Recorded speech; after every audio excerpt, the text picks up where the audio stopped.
구약성경 402페이지 정도에 있습니다. 룻기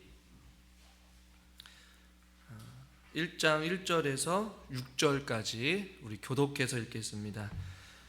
사사들이 치리하던 때에 그 땅에 흉년이 드니라. 유다 베들레헴의 한 사람이 그 아내와 두 아들을 데리고 모압 지방에 가서 거류하였는데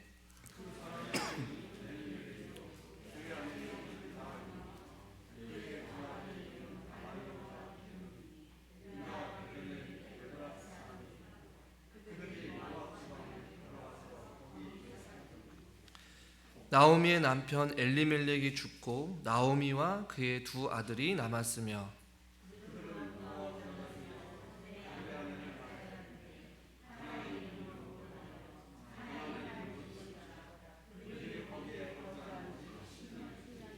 말론과 기럐 두 사람이 다 죽고 그 여인은 아들과 남편 뒤에 남았더라.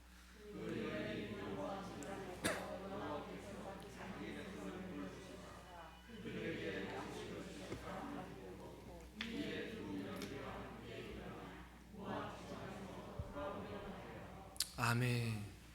우리 옆에 있는 분들과 이렇게 인사합시다. 참 잘 오셨습니다. 사랑하고 축복합니다.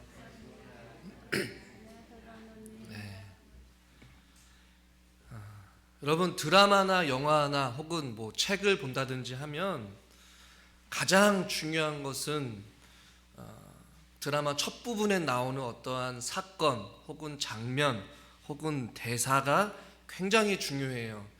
책을 보더라도 저는 개인적으로 그 책의 서론적인 부분들을 좀 더 집중해서 보곤 하거든요. 왜냐하면 책을 읽을 때 그 책의 전반적인 주제가 바로 책의 앞부분에서 저자가 나는 이러한저러한 내용들을 앞으로 이렇게 진행할 것이다 라는 어떠한 큰 그림의 청사진을 그리는 것이 책의 앞부분에 나오기 때문에 그래요. 영화를 보거나 드라마를 보면 첫 장면의 어떠한 결정적인 그 드라마의 어떠한 주제 혹은 작가가 말하고자 하는 아주 중요한 핵심 메시지 혹은 그 사건의 중요한 키포인트를 드라마나 영화의 앞부분에 함축해서 곳곳에 숨겨두고 있고 그것들을 이제 계속해서 이야기를 구성해 나가면서 왜 그 드라마 제목이 그 영화가 제목이 이랬는지 어떤 이야기가 스토리 되는지 그것이 이제 계속해서 펼쳐지게 되는 것이 재미나는 것이죠. 오늘 우리가 읽은 이 룻기를 통하여서 저는 몇 주가 될지는 모르겠지만 이제는 새로운 강의를 같이 함께 저와 여러분들이 함께 나눠보려고 해요. 룻기라고 생각하면 여러분 무엇이 좀 먼저 떠오르십니까? 사랑하는 성도님들, 룻기 하면 시어머니를 잘 모시는 효사상이라고 생각하는 사람들도 있고 또 룻기에 나오는 인물 가운데는 물론 룻도 있지만 그의 시어머니인 나오미도 나오고 또 기업 물을 자인 또 누가 나오죠? 다들 마스크를 써서 꿀먹 누가 나와요? 우리 권사님이 보아스라고 이야기해 줬어요. 그러니까 룻기라는 이 성경책이 그다지 여러분들한테 그렇게 많이 접해볼 만한 내용도 아니고 뭐 어버이날 뭐 시어머니를 잘 모셔야 된다는 어떤 효사상이나 혹은 나오미의 인생 혹은 보아스 기업 물을 자 뭐 이런 이야기들만 여러분들이 익숙해져 있는 아마 성경책의 한 부분일지 모르겠어요. 그러나 이 룻기가 단순히 어떤 도덕적이고 윤리적인 부분만을 언급하는 그런 말씀 구절은 결코 아니라는 것을 여러분들한테 먼저 이야기하고 오늘 본문을 들어가려고 해요.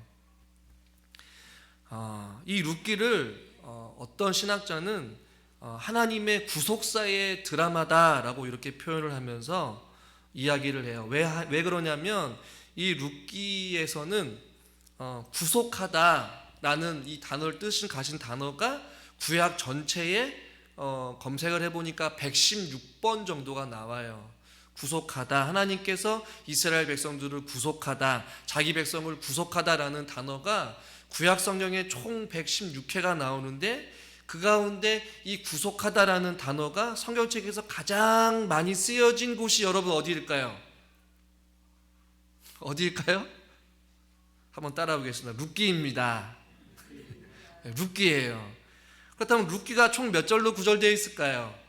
총 48절밖에 안 되는 짤막한 성경책이지만 총 22회 정도나 나오고 있어요. 그러니까 구속하다는 단어가 이 짤막한 이 룻기서에 구속하다는 단어가 거의 절반 되는 22회가 구속하다라는 단어로 구성되어 있어요. 그래서 하나님의 구원의 은혜와 사랑이 담겨져 있는 그 사랑의 대서사시가 바로 이 룻기서에 나와 있는 거예요. 단순히 그냥 시어머니를 잘 모셨던, 나오미 시어머니 잘 모셨던 룻의 이야기가 결코 아니라 보이지 않는 하나님의 그 구속사에 빛나는 진주와 같은 그 하나님의 구속사의 하나님의 사랑과 자기 백성을 향하신 그 구속의 은혜를 언급하고 있는 아주 중요한 책이 바로 이 룻기라는 성경책이라는 것이에요.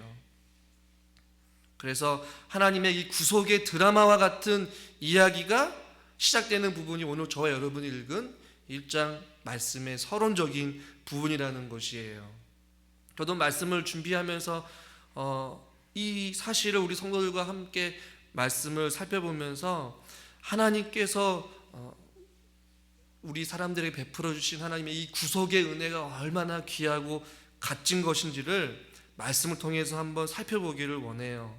저는 오늘 시간 되는 데까지는 말씀을 살펴보겠지만 저는 이 말씀을 준비하면서 우리 사랑하는 성도님들도 이 룻기 이 말씀 가운데 이 서론적인 부분에 특별히 우리에게 어떠한 중요한 단서들과 어떤 이야기를 가지고 진행될 것인지에 대한 부분들을 짧게는 다음 주까지 한번 살펴보려고 하는데요.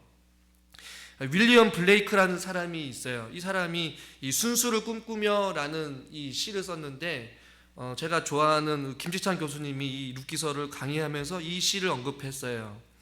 한 알의 모래 속에서 세계를 보고 한 송이 들꽃 속에서 천국을 보려면 손바닥 안에 무한을 거머쥐고 순간 속에 영원을 붙잡으라, 이렇게 시를 언급을 했어요.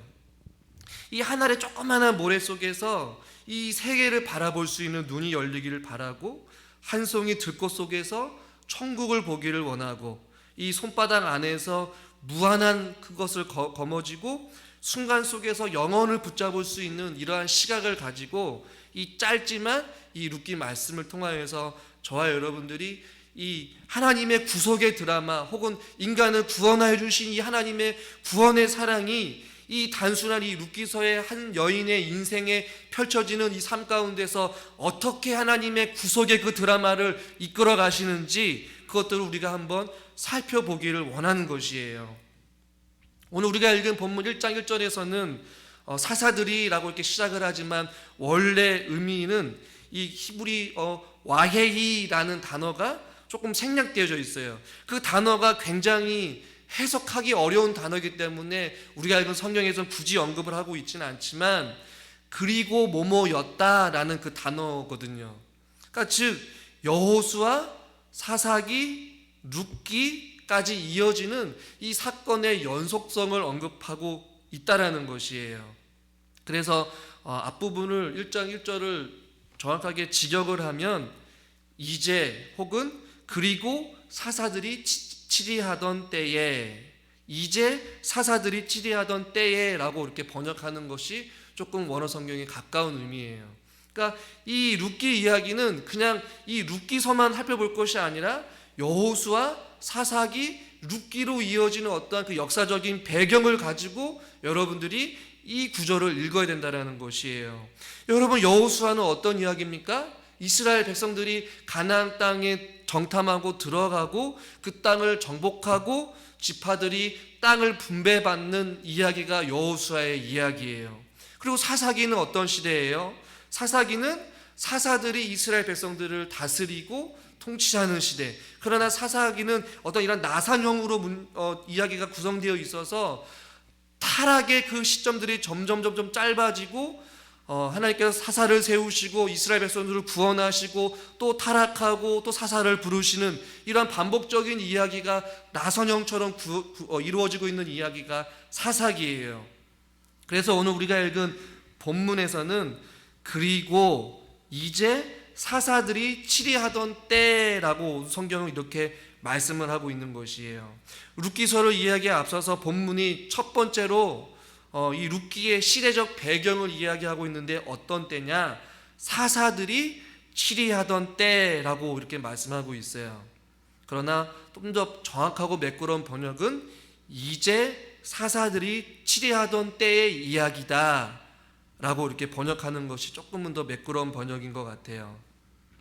여기서 말하는 사사 시대는 여러분 어떤 시대입니까? 여러분 사사기에서 사사들의 시대를 한마디로 표현하면 어떤 시대냐면 왕이 없으므로 각자가 자기의 개인적인 소견대로 행동했던 시대가 바로 사사의 시대예요. 그러니까 지극히 영적으로 암흑했던 시기, 왕이 없고 통치자가 없다 보니까 각자가 자기 마음대로 자기 소견대로 자기 멋대로 살아갔던 그 시대. 그래서 하나님께서 사사를 세웠지만 결국에는 이 사사 시대가 오늘 본문의 배경인데 조금 더 엄연히 따지고 보면 여러분 아까 전에 우리 권사님이 말했는데 이 룻기에 나오는 사람 중에 보아스라는 사람이 나와요. 이 보아스의 어머니가 여러분 누구일까요? 제가 힌트를 드렸죠. 여호수아, 사사기, 룻기 이 시대의 연속선상에서 우리가 본문을 이해를 해야 되는데 오늘 본문에서는 사사들이 치리하던 때라고 이야기를 하고 있어요. 그리고 이 룻기에 보아스라는 사람이 나오게 돼요. 그럼 제가 여러분의 질문을 던지겠습니다.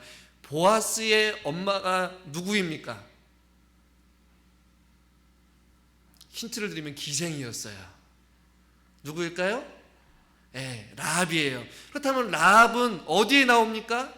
어디에 등장하는 사람이에요? 여호수아에 나와요. 12명의 정탐꾼을 가운데 2명의 정탐꾼을 숨겨주었던 그 기생 라합의 아들이 보아스예요. 보아스는 이제 뒤에 나오겠지만 여기서 말하는 사사들이 치리하던 때는 아마 초기 사사기의 시대였을 거예요.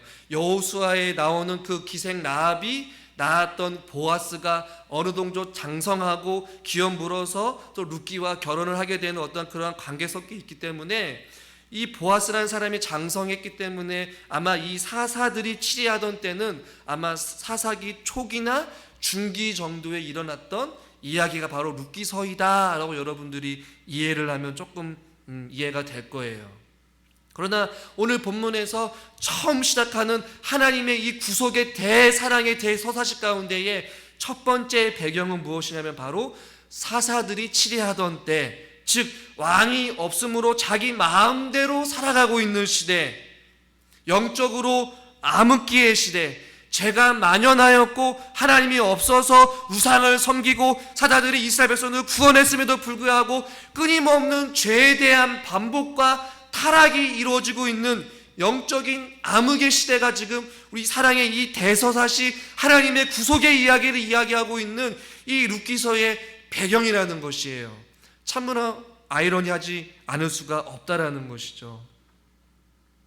하나님의 구속의 이야기를 하려면 어떤 좋은 환경, 좋은 배경 속에서 이야기가 진행되어야 되는데 여러분 한편의 드라마를 보시면 이 지금 본문의 이 드라마는 어떻게 시작되어지느냐, 제목은 하나님의 말할 수 없는 사랑으로 가득 차 있는 그러한 내용인데 지금 처음 첫 장면은 무엇이냐면 영적인 암흑의 시대, 왕이 없어서 자기 소견대로 살아가고 있는 우울한 그 시대 가운데에 오늘 본문의 1장 1절을 다시 한번 읽어보겠습니다. 사사들이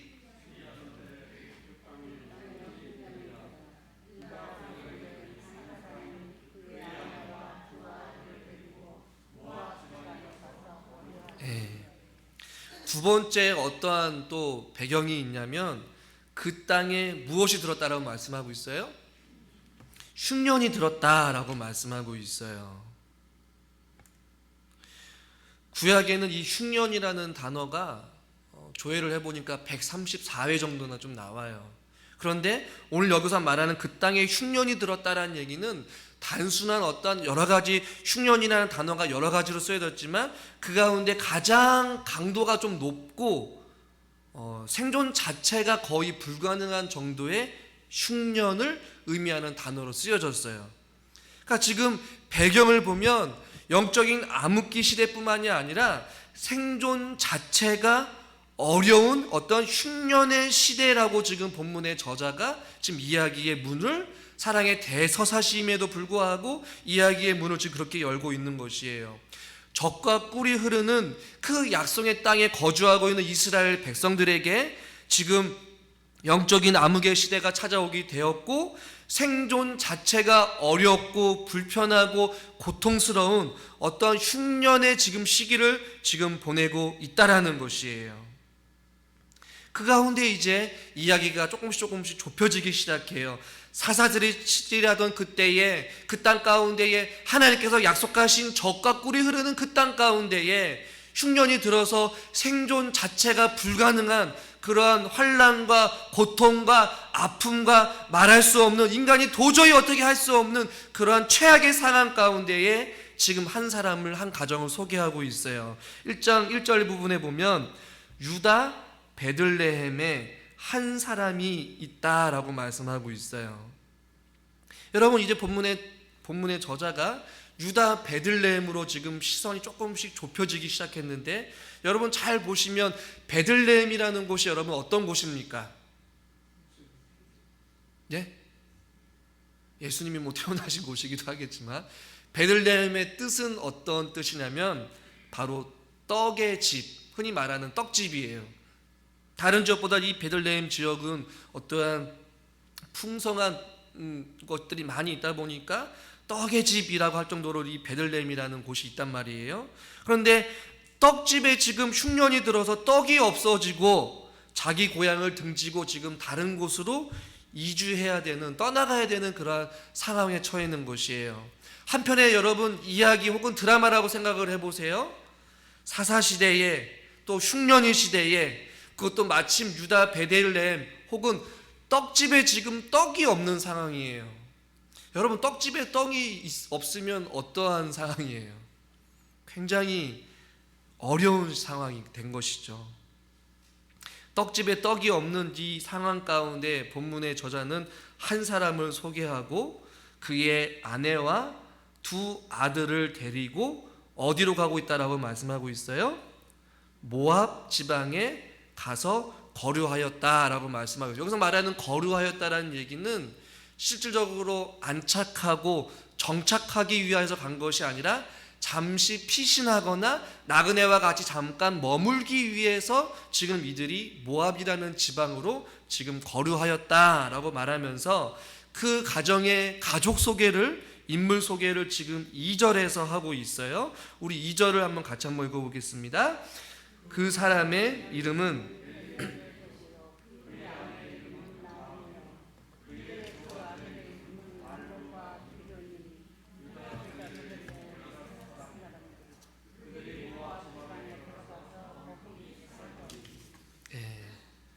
이름을 보니까 그 이름은 엘리멜렉이요라고 말하고 있고, 나오미가 등장하고 있고, 말론과 기론이라는 이름을 가진 두 명의 아들이 지금 언급되어지고 있어요. 이것을 어떤 신학자들은 굉장히 의미를 부여하기도 하고, 나중에 제가 여러분들한테 이 앞부분을 가지고 정통적인 해석을 제가 먼저 말씀을 드리겠지만, 먼저 이들의 이름의 뜻을 먼저 잠깐 언급을 하게 되면, 엘리멜렉이라는 사람의 뜻의 이름은 나의 하나님은 왕이시다라는 의미를 가지고 있고요, 나오미는 나의 즐거운 자라는 의미를 가지고 있고, 말론과 기론은 병든 그리고 약한이라는 의미를 가지고 있어요. 그런데 여러분, 의문이 드는 것은 이 말론과 기론의 이름이 병든과 약한이라는 이름을 가지고 있어요. 어느 부모가 자기 자녀의 이름을 지을 때 이 병든 자야, 이 약한 자야 라고 이름을 짓겠습니까? 그런데 많은 학자들의 의견이 다양하지만 일부러 이런 어떤 부정적인 이름을 지어서 전화위복이 되게 하기 위해서 너는 병든 자야 라고 이름을 지었고 너는 약한 자라고 이름을 지었을 때 오히려 그것이 전화위복이 되어서 병들지 아니하고 약하지 아니하게끔 이름을 지었다라고 주장하는 학설도 있고, 나중에 살펴보겠지만 이 두 아들이 죽음을 갑자기 결혼하고 죽음을 당하게 되자 추후에 별명으로 붙여준 이름일 가능성도 있다라고 이야기를 해요. 중요한 것은 이 본문의 저자가 엘리멜렉, 나오미, 말론과 기론이라는 이름을 이제 언급하고 있다라는 것이에요. 물론 이들에게 어떤 의미를 부여할 수도 있어요. 물론 그 의미가 이들의 인생 가운데 어떠한 삶을 살아갈 것인지 예고를 하는 편이기도 하지만 우선은 그 이름의 뜻을 가지고 우리가 다음으로 넘어갔으면 좋겠어요. 그러나 본문은 2절에서 어떤 이들의 이름을 언급하는 것을 강조하기보다도 또 다른 것을 본문의 저자는 조금 더 강조하고 있다는 것을 우리는 눈여겨볼 수가 있는데, 우리 2절 말씀을 다시 한번 보도록 하겠습니다. 그 사람의 이름은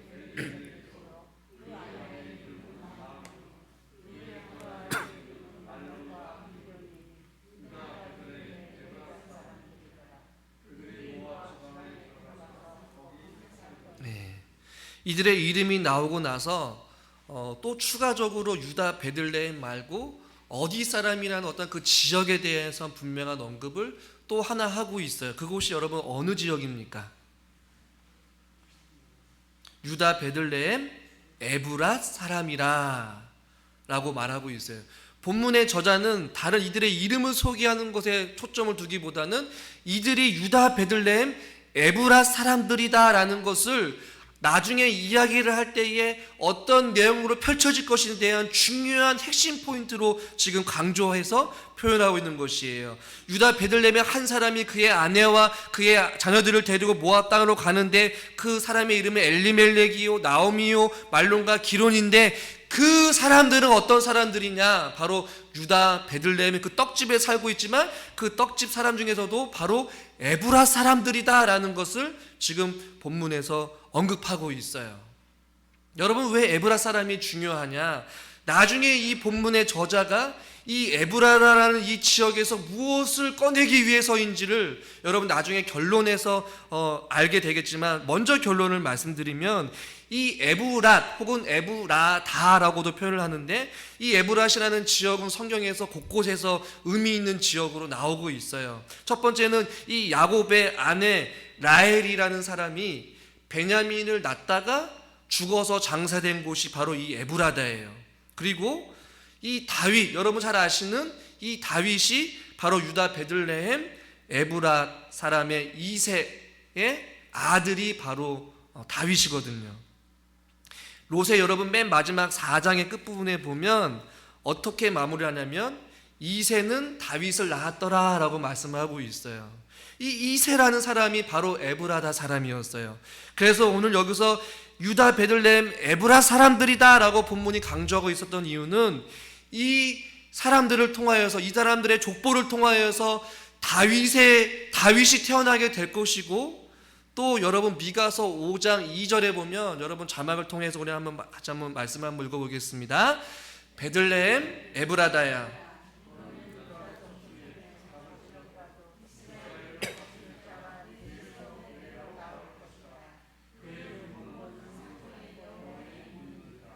아멘.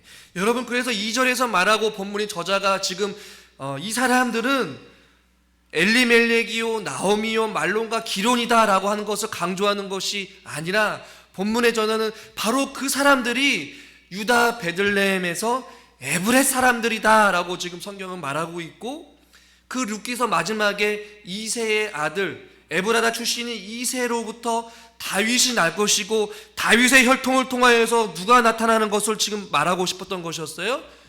이스라엘을 다스릴 자, 바로 장차 오실 이 땅 이스라엘 백성들을 다스리시고 통치하시고 그들을 구속하여 주실 예수 그리스도가 태어날 것이라는 것을 본문의 저자는 이렇게 지금 언급을 하고 이들에게 말하고 있는 것이에요. 여러분은 지금 마음에 와닿지 않지만 이 말씀을 읽고 있는 이 당시의 사람들은 너무나도 잘 알고 있었을 거예요. 왜요? 에브라다에서 이스라엘 백성들을 구원하여 주시고 다스릴 그 메시아가 에브라다로부터 나올 것이라고 이들은 너무나도 잘 알고 있었기 때문에 바로 유다 베들레헴 에브라 사람들이구나 라는 것을 알았을 때 여러분 어떤 상황을 알게 될까요? 다윗과 그다음에 장차 오실 그 예수 그리스도를 기대하고 소망하면서 본문의 말씀을 아마 읽었을 것이라는 얘기예요. 저도 여러분들에게 이러한 내용들을 좀 기억하고 기대하고 알았으면 좋겠다라는 것이에요. 예상할 수도 없고 상상할 수 없지만 지금 여러분 시대는 정말로 암흑기 시대였어요. 그리고 흉년이 시대여서 인간이 도저히 어떻게 할 수 없는 죽음의 위협 속에서 살아가고 있는 이들 가운데에 특별히 이들을 통하여서 다윗이 태어나게 될 것이고, 이들을 통하여서 지금 보이지는 않지만 저 멀리 예수 그리스도께서 태어나실 것을 지금 본문에 전하는 미리 암시하고 복선으로 깔고 이야기가 시작되어지고 있는 것이에요. 이러한 어떠한 전반적인 배경과 내용을 가지고 오늘 본문으로 잠깐 돌아가서, 막장도 이러한 막장의 드라마가 없듯이 지금 오늘 본문에서 지금 한 명의 이 가족들이 모압 땅으로 가게 됐는데 2절 끝부분에 보니까 뭐라고 말씀하고 있어요? 그들이 모압 지방에 들어가서 거기 살더니 라고 말씀하고 있어요. 1절에서는 모압 지방에 거류하였다라고 말하고 있는데, 시간이 어느 정도 지났는지 모압 지방에 들어가서 살더니라고 말씀하고 있어요. 이것은 어떠한 시간적인 의미와 장소적인 의미를 같이 포함하고 있는데, 이들은 단순히 그냥 모압 지방이라는 곳에 가서 잠시 머물렀다가 올기를 원했는데, 하다 보니까 그곳에서 어느 정도 살 수 있도록 정착하게 되었다라는 것을 우리에게 말씀해 주고 있어요. 어느 정도 시간이 지나는지 정확하게 우리는 알 수는 없지만 3절 부분부터 어떤 이야기의 전개가 갑자기 급변하기 시작되어져요. 3절 말씀을 우리가 같이 한번 읽어보겠습니다.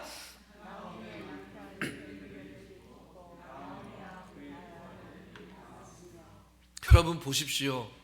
가족을 소개할 때 2절에서는 엘리멜렉이고 그의 아내, 그의 아들 중심으로 이야기가 진행되어지는데, 갑자기 3절에서는 그냥 엘리멜렉이 죽었다라고 이야기를 하면 되는데 나오미의 남편 엘리멜렉이라고 소개하고 있어요. 사건이 완전히 뒤집어서 지금 이야기가 시작되어지는 것이에요. 이 당시 구약의 시대는 남성 중심의 어떠한 사상을 가지고 있어요. 그래서 여자의 이름이나 자녀의 이름들은 조금 나중에 혹은 누구누구의 아내라고 언급을 하고, 심지어 그 사람의 아내의 이름을 언급하지 않는 경우도 많아요. 그런데 지금 3절에서는 갑자기 돌변하기 시작하고 나오미의 남편 엘리멜렉이라고 소개하고 있는데, 그뿐만이 아니라 갑자기 이들의 어떤 인생사에 있어서 어떤 일이 일어난지 모르겠지만 3절 말씀에 지금 갑자기 누가 죽게 돼요? 엘리멜렉이 죽고 나오미와 그의 두 아들이 남았다라고 이야기를 하고 있어요. 왜 죽었는지 성경은 언급하고 있지 않아요. 그러나 더 중요한 것은 여러분 뭔지 아십니까? 4절 말씀도 같이 한번 읽어볼까요? 4절 말씀. 그들은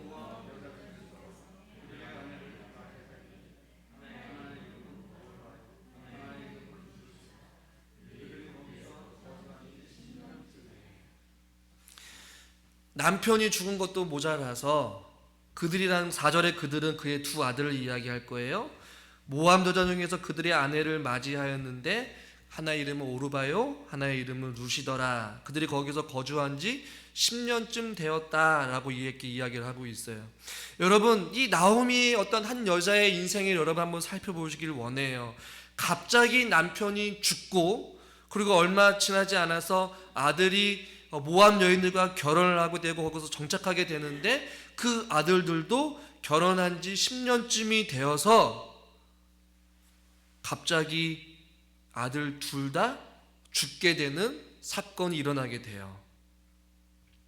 이것을 가지고 대부분의 설교자들이나 신학자들이 혹은 전통적인 해석은 왜 이러한 일이 일어났는지에 대한 그러한 의문을 찾기 위해서 많은 고민을 하고 많은 연구를 하고 이야기를 했어요. 전통적인 혹은 여러분들이 잘 알고 있는 해석은 어떤 해석이냐? 엘리멜렉이 죽고 이 땅 가운데 갑자기 흉년이 든 이유, 아들이 죽게 된 이유는 바로 이들이 하나님 말씀 앞에 불순종하고 이 땅 가운데 사사시대에 왕이 없고 자기 소견대로 살았기 때문에 하나님께서 그들을 책망하시기 위해서 또 심판하시기 위해서 흉년이 일어나게 되었고, 그럼에도 불구하고 하나님의 약속한 땅에서 머물러야 될 사람들이 모압이라는 땅으로 가게 됨으로 말미암아 그 불순종으로 인해서 엘리멜렉이라는 사람이 죽음을 맞이하게 되었고, 또한 그 두 명의 아들조차도 다시 깨닫고 가나안 땅으로 들어가지 아니하고 모압이라는 그 지역에서 이방 여인들과 결혼을 한 것을 지극히 잘못된 것이기 때문에 이들도 하나님의 어떠한 책망과 형벌로 인하여서 죽음을 맞이하게 되었다라고 이렇게 해석을 하면서 우리들은 가나안 땅, 하나님께서 약속하신 그 땅을 떠나서는 안 됩니다, 혹은 이방 여인들과 접촉해서는 안 됩니다 라고 해석을 하는 경우가 가장 일반적이고 전통적인 해석이에요. 그러나 저는 그 전통적인 해석에 조금 의문을 갖기 시작했고 말씀을 조금 더 연구해 보기 시작했어요. 먼저 이 말씀을 해석하기에 앞서서 이 모압이라는 지역이 도대체 어떤 지역이길래 대부분의 많은 전통적인 해석은 이들이 모압이라는 지방으로 갔기 때문에 갑작스러운 죽음을 당하게 되었다, 이방 여인이 모압 여인들과 결혼했기 때문에 죽음을 당한 것이다 라고 해석을 했느냐.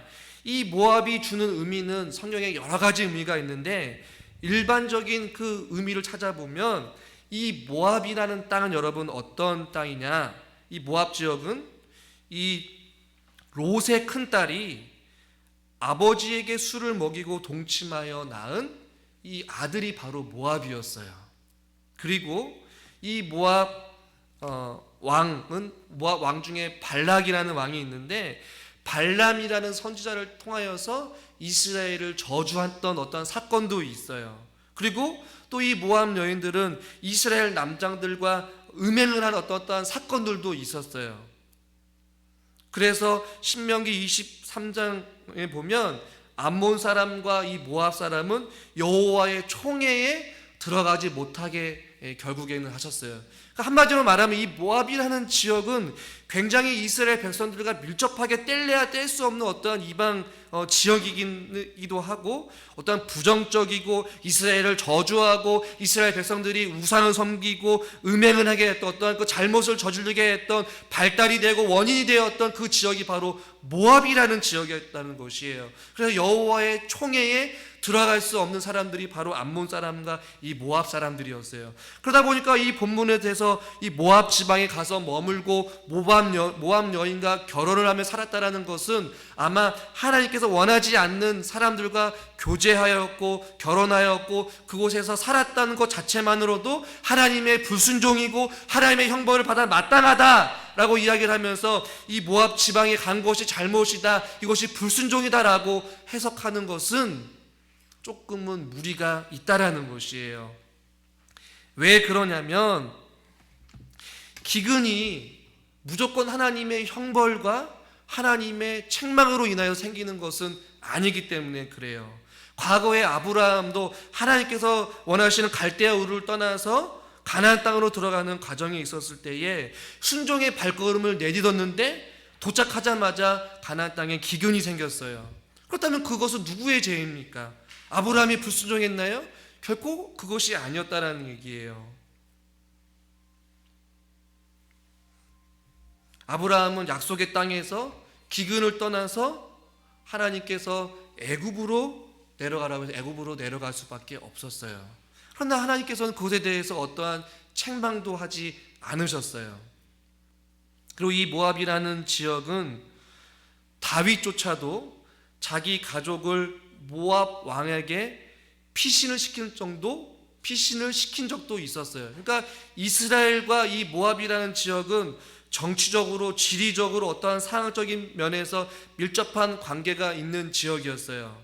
그리고 여러분 여기서 말하는 흉년은 말할 수 없는 이 생존의 위협이 되는 이 흉년 속에서 흉년을 피하지 않고서는 살아갈 수가 없는데 모압으로 간 것이 죄는 아니라는 것이에요. 왜냐하면 지리적으로 봤을 때 그 당시에 모압 역시도 기근이 들을 수도 있었겠지만 이 모압 지역은 지리적으로 위치적으로 물이 풍부했다라고 이야기를 해요. 그래서 모압은 먹을 양식이 있었기 때문에 가장 가까운 지역이었기 때문에 이들이 모압으로 간 것은 어떠한 하나님의 불순종으로 인한 것이 아니라 그들이 살기 위해서 갔던 자연스러운 곳이 바로 모압이었기 때문에 그것은 문제가 되지 않는다라는 것이에요. 제가 왜 이것을 말씀을 드리느냐, 왜 우리는 항상 말씀을 듣고 우리 삶에 적용할 때에 왜 이 엘리멜렉과 나오미와 말론과 기론에게 이러한 일들이 일어났는지, 오늘 본문을 좀 더 좁게 이 본문에 또 어떤 또 다른 주인공인 나오미의 한 여인의 인생에게 남편을 잃어버리게 되었고 두 아들도 잃어버리게 되는 어떤 이런 상황이 도대체 왜 일어났냐는 것이에요. 그러나 오늘 분명히 성경에서는 이들의 불순종도 아니었고 이들의 잘못도 아니었고 성경은 그것에 대해서 침묵하고 있다라는 것이에요. 이들이 왜 죽었는지, 엘리멜렉이 왜 죽었는지, 그 두 명의 아들이 왜 갑작스러운 죽음을 당했는지 성경은 언급조차 하고 있지 않아요. 어떻게 장례를 치루었는지, 어떠한 죽음을 당했는지, 무엇을 하다가 죽었는지 성경은 그것을 언급하고 있지 않다라는 것이에요. 여러분, 이들에게 왜 이런 일이 일어났습니까? 분명한 것은 원인을 알 수 없는 흉년이고 원인을 알 수 없는 죽음이라는 것이에요. 그렇다고 우리가 성급하게 거봐라, 하나님 말씀 듣지 아니하고 가나안 땅에 머물러야 되는데 너희들이 모압 땅으로 가다 보니까 너희들이 벌 받은 거야, 쌤통이다, 거봐, 너희 떠나서는 안 됐어야 떠났다라고 이렇게 쉽게 판단하고 정죄할 문제가 아니라는 것이에요. 두 명의 아들들 모압 이방 여인과 결혼한 것이 잘못이다 라고 해서 쉽게 판단해서는 안 된다라는 것이죠. 여러분, 잘 보시면 이 흉년이 생긴 궁극적인 이유가 많은 사람들이 왜 흉년이 일어났는지에 대해서 이 사사시대에 하나님을 알지 못하고 또한 하나님을 섬기지 아니하였던 이스라엘 백성들의 책망으로 여기지만 그 땅에 흉년이 드니라는 이 단어의 문구가 구약의 창세기에 유일하게 두 번 똑같은 단어로 쓰여지게 되었어요. 창세기 12장과 창세기 26장에 쓰여졌는데 같이 한번 읽어보겠습니다. 그 땅에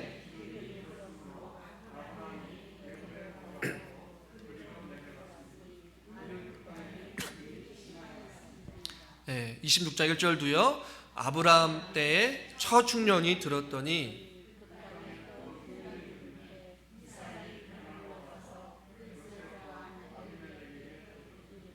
제가 이제 흉년에 대해서 말씀을 드리면 본문의 저자가 왜 그 배경 가운데 흉년의 이야기를 언급했느냐, 유일하게 이 흉년이 들었던 단어의 뜻을 가지고 있는 동일한 의미로 쓰여진 곳이 유일하게 창세기 12장과 26장에 쓰여졌는데 이들의 이야기, 아브라함의 이야기 이후에 흉년으로 끝나는 것이 아니라 흉년 이후에 아브라함과 이삭은 각각 애굽과 블레셋으로 내려갔다가 다시 돌아오게 되는 경험을 하게 돼요. 그래서 여기서 오늘 본문에서 말하는 이 흉년의 의미는 크게 두 가지를 우리에게 시사해주고 있는데, 단순히 이들에게 하나님의 책망과 형벌과 이들이 약속한 가나안 땅에서 벗어남으로 말미암아 흉년이 생긴 것이 아니고 불순종으로 인한 흉년이 아니라 흉년은 흉년이었지만 어려움이 있었고 아픔이 있었고 고통의 현장이었지만 결국에는 아브라함과 이삭을 통하여서 하나님의 계획은 멈추지 아니하였고 그들이 비록 애굽으로 내려갔고 블레셋으로 흉년을 피해서 내려갔지만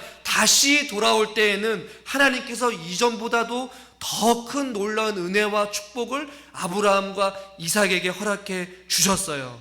그리고 아브라함과 이삭에게도 하나님의 어떤 더 큰 미래를 암시해주고 약속을 해주신 것과 같이 비록 지금 나오미의 인생은 흉년의 인생이었어요. 아픔의 인생이었어요. 고통의 인생이었어요. 그러나 흉년으로 끝나지 아니하고 나중에 살펴보겠지만 그 흉년임이 있음에도 불구하고 그의 인생에 아픔이 있고 고통이 찾아오고 어찌할 수 없는 그런 상황 가운데 처해 있지만 그럼에도 불구하고 하나님의 계획과 하나님의 섭리와 그 나오미의 인생을 책임져 주실 하나님의 그 미래는 하나님의 더 큰 은혜와 더 큰 사랑과 더 놀라운 은혜로 축복을 다가올 것이라는 그것을 지금 암시하고 있다는 것이에요. 그래서 여러분, 흉년이 들었을 때에, 아픔이 들었을 때에 왜 이런 흉년이 찾아왔는지 원망하고 불평하고 신세를 탓하는 것이 아니라는 것이에요. 본문을 통해서, 창세기 말씀 통해 우리가 추측해 볼 수 있는 것은 흉년이라는 비극의 상황 속에서도 하나님의 계획은 멈추지 아니하고 계속해서 운행되고 있다라는 것이고, 더 큰 하나님의 그 사랑과 하나님의 놀라운 축복이 기다리고 있다라는 것을 본문의 저자는 언급해주고 싶었던 것이었어요. 그래서 단순히 왜 흉년이 들었을까라고 생각하는 것이 아니라는 것이에요. 하나님의 백성은 얼마든지 흉년을 만날 수 있다라는 것도 우리에게 교훈해주고 있다라는 것이에요. 그렇지만 흉년이 흉년으로 끝나는 것이 아니라 흉년 속에서도, 고통의 한복판에서도, 어려운 한복판에서도, 우리가 아무것도 할 수 없는 생계의 위협 속에서도 하나님의 보이지 않는 일하심과 하나님의 계획은 멈추지 아니하시고 우리에게 더 큰 미래와 더 큰 하나님의 섭리와 하나님의 실질적인 구속하심, 건져내어 주심, 살려주심, 은혜 주심, 축복 주심의 그 계획을 가지고 지금 운행되고 있다는 사실을 여러분 잊지 마시기를 주님의 이름으로 축원합니다. 우리의 인생에 때로는 우리가 아무것도 할 수 없을 정도의 어떤 생사의 문제의 갈림길에 서 있거나 육체의 고통, 자녀의 문제, 가정의 문제로 인하여서 어려운 가운데 처했지만 그것으로 우리의 인생이 끝나는 것이 결코 아니라는 것을 오늘 룻기서를 통해서 우리는 살펴보게 될 것이라는 것이에요. 또 다른 것 하나, 우리가 쉽게 오류를 범하고 있는 것이 무엇이냐면, 이 본문을 우리가 일상적으로 생각해 보면, 거봐라, 하나님의 말씀을 듣지 아니하고 내가 불평하고 내가 불순종하고 젖과 꿀이 흐르는 그 약속의 땅에 머물러야 되는데 모압의 땅으로 가게 되니까 너희들이 벌을 받게 된 거야. 그리고 엘리멜렉이 죽은 거야. 그리고 두 아들의 이방 여인과 결혼했기 때문에 죽은 거야 라고 쉽게 단정지어서는 안 된다는 것이에요. 이것을 오늘날로 쉽게 좀 재해석하고 재적용해보고 제 예를 들어보면 어떤 내용이냐, 예를 들면 이런 경우가 있어요. 주일날 예배를 부득이하게 빠지고 어디를 가야 되는데 또 그 상황 가운데 교통사고를 당해서 병원에 입원하게 되는 사건들이 있다라고 여러분 생각을 해보세요. 그럼 우리는 무엇부터 생각을 하게 됩니까? 거봐라, 주일 빠지고 딴 데를 가다 보니까 벌 받은 거야, 다친 거야, 하나님께서 때리신 거야, 이런 표현을 종종 쓰곤 해요.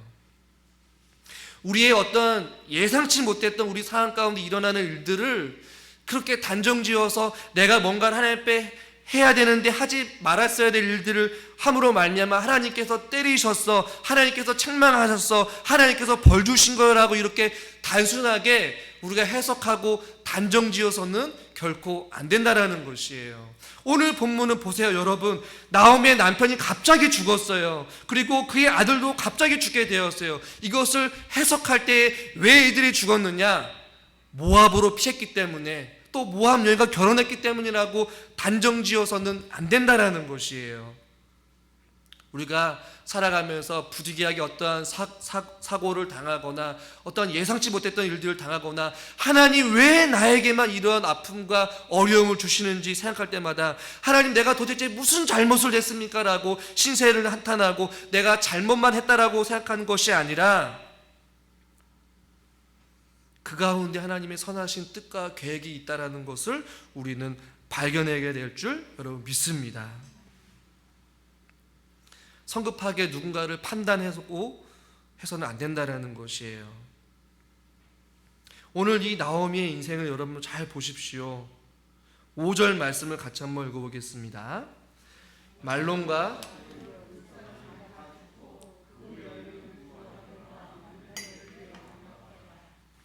이야기의 구성이 여러분 어떻게 재미나게 진행되어지냐면 2절에서는 엘리멜렉의 아내로 소개를 하고 있고 3절에서는 남편이 죽었을 때 나오미 중심으로 나오미의 남편 엘리멜렉이 죽고 5절에서는 이름이 언급되고 있습니까? 언급되고 있지 않습니까? 어떻게 나오고 있어요? 말론과 기론 두 사람이 다 죽고 뭐라고 말씀하고 있어요? 그 여인은 이라고 말씀하고 있어요. 이제는 이름조차 상실해버릴 정도로 이 여인, 즉 나오미의 인생이 여러분 어떻다라는 것이에요? 텅 비어버린 인생이 돼버린 것이에요. 흉년을 피해서 나왔는데 그 의지하였던 남편이 죽게 되고 또한 그의 아들들도 죽게 돼요. 인생 자체가 완전히 무너지게 되었고 아무것도 없는 인생, 이제는 그의 이름조차 의미가 없는 인생이 되어버릴 정도로 오늘 본문의 저자는 그것을 이야기하고 있어요. 여러분, 아까 제가 나오미의 이름이 여러분 뭐라고 했습니까? 나의 즐거운 자. 여러분 보십시오.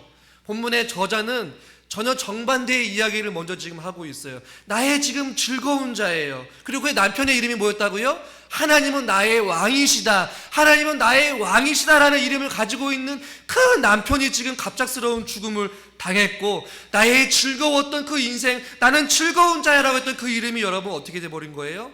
다 잃어버리게 되었고 지금 텅텅 비어버린 허무한 인생, 아무런 소망이 없는 그런 인생으로 살게 돼버린 것이었어요. 살아는 있지만 죽은 것과 같은 그러한 인생, 그의 인생이 말할 수 없는 큰 흉년이 그의 삶 가운데 찾아오게 되었다라는 것이에요. 존재 자체가 상실해버린 그 여인을 지금 저와 여러분들은 지금 보고 있는 것이에요. 그러나 여러분, 본문의 저자의 본문은 4절에 보면 그 두 명의 아들 중에 두 명의 며느리가 나오기 시작하죠. 우리 4절 말씀을 같이 한번 읽어보겠습니다. 그들은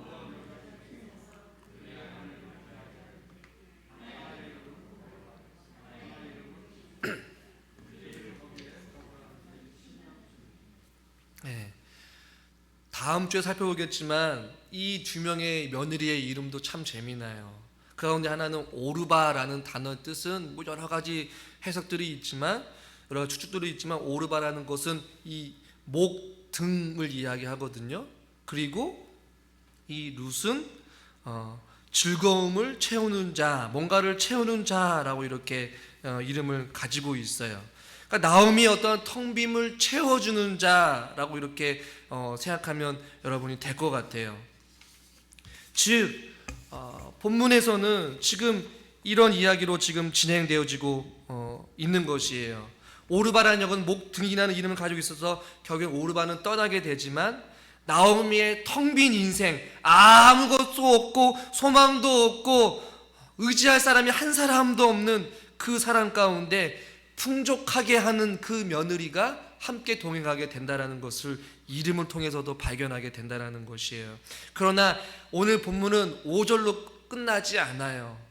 이 한편에 말할 수 없는 하나님의 구속의 사랑의 대서사시가 5절로 끝나면 이 나오미의 인생은 너무나도 허무할 거예요. 그러나 본문은 그렇게 끝나지 아니하고, 제가 오늘 본문을 6절까지 끊었던 이유는 바로 여기에 있어요.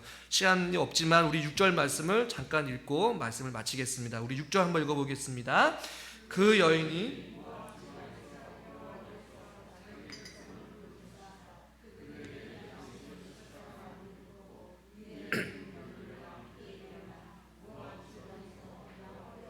아멘, 할렐루야. 그러니까 흉년이 들어서 모압 땅에 거류하였고 모압에서 거주하였다가 남편을 잃고 다 텅 비어버린 그 상태 가운데 있었지만 그 인생으로 끝나지 아니하였어요. 제가 흉년의 의미는 보이진 않지만 하나님의 또 다른 계획하심과 섭리하심이 있어서 아브라함도 이삭도 블레셋과 애굽으로 피하였지만 결국에 돌아올 때는 어떻게 했다라고요? 더 많은 갑절의 하나님의 은혜를 주셨듯이 마치 지금 모압 지방에 있는 흉년을 피해서 남편을 잃고 아들을 잃어버린 그 한 명의 여인인 나오미에게 결국에는 모압 지방에서 끝부분에 뭐라고 말하고 있어요? 돌아오려 하여 라고 말씀하고 있어요. 즉 족장시대의 아브라함과 이삭이 애국과 블레셋으로 피했다가 돌아올 때 하나님께서 그들에게 더 갑절의 은혜, 더 풍성한 은혜, 하나님의 약속의 성취, 하나님의 돌보심, 하나님의 계획하심, 그것을 극복할 수 있는 은혜를 주신 것과 같이 지금 아무것도 없고 텅텅 비어버린 산소망을 잃어버린 그 나오미의 인생의 여인 가운데에 하나님께서는 이제는 그 여인을 통하여서 뭔가를 계획하고 계시고 일어나고 있다는 것이에요. 그래서 두 며느리와 함께 모압 지방에서 돌아오려 하여라고 이야기가 마무리를 짓고 있는 것이에요. 이것이 지금 룻기서의 한편의 그 장황한 드라마 가운데 앞부분을 우리가 지금 정신없이 달려왔다라는 것이에요. 여러분, 어떤 이러한 배경을 가지고 우리가 다음 주에 말씀을 살펴보려고 해요. 이 나오미의 여러분 심정을 여러분 한번 살펴보십시오. 우리의 인생과 많은 유사한 점이 있잖아요. 갑작스러운 일들이 우리 가운데 펼쳐지게 되어 좀 살만하고, 흉년을 피해서 좀 살만하고, 모압적인 살만하고 하다 보니인데 또 남편이 죽게 되고 자녀가 죽게 되고 아무것도 잃어버린 어떤 그런 인생의 굴곡을 다 경험하고 있는 다양한 인생들 가운데 이들의 인생에 아무도 관심 두지 않고 아무도 눈여겨보지 않았던 이 나오미 한 명의 여인의 인생 가운데에 하나님이 찾아와 주셔서 그의 인생을 어떻게 변화시키고 어떻게 구원하여 주시는지 이제 우리는 앞으로 살펴보게 될 것이에요. 여러분, 우리의 인생도 나오미와 같이 이런 인생의 숱한 어려움과 환난과 우리 힘으로 할 수 없는 다양한 일들이 가운데 일어나게 되지만 우리들의 인생의 가운데도 찾아와 주셔서 나오미의 인생을 돌보시고 그의 인생을 변화시키고 그를 구속하여 주시고 그의 삶 가운데 놀라운 하나님의 사랑을 베풀어 주셨듯이 저와 여러분들에게도 그런 하나님의 은혜가 충만하게 임하게 될 줄 믿습니다. 지금 나오미는 아무런 소망이 없어요. 막막한 현실 앞에서 어떻게 살아가야 될지, 어디로 걸어가야 될지, 누구를 의지해야 될지 그러지 못한 상황 가운데 텅텅 비어있는 그러한 영적인 공허함 속에 지금 처해 있지만 우리 하나님께서는 지금 그 모든 시선이 그 여인에게로 향하고 있다라는 것이에요.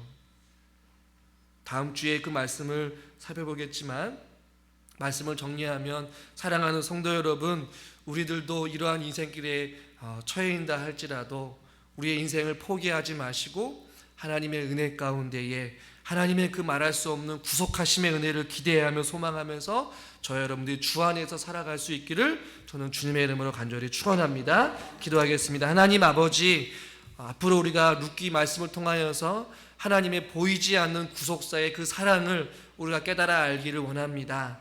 나오미의 갑작스러운 이 인생길이 어떤 일이 일어났고 왜 일이 났는지 우리는 알 수 없지만 그 흉년 속에서도 그 남편과 자녀의 죽음 속에서도 하나님께서는 보이지 않는 이루 말할 수 없는 구속하심의 계획하심을 가지고 한 명의 여인의 뜨거운 관심과 사랑을 가지고 그 여인의 인생을 통하여서 이루 말할 수 없는 하나님의 대서사시가 시작되었음을 우리는 말씀을 통해서 배우게 됩니다. 하나님, 우리가 하나님의 뜻을 다 이해할 수 없고 알 수는 없지만, 깨달을 수는 없지만 지금도 살아계시고 역사하셔서 우리의 인생길에 찾아와 주시고 우리의 인생길 가운데 개입하여 주셔서 우리를 이끌어 주시고 우리를 사랑으로 붙잡아 주시고 우리를 생명의 길로 인도하여 주실 줄 믿습니다. 그 하나님의 사랑의 품 안에 우리가 살기를 원하고 하나님의 은혜 가운데 우리가 머물기를 원하오니 주여 우리들을 불쌍히 여겨 주시옵시고 하나님의 은혜와 사랑 가운데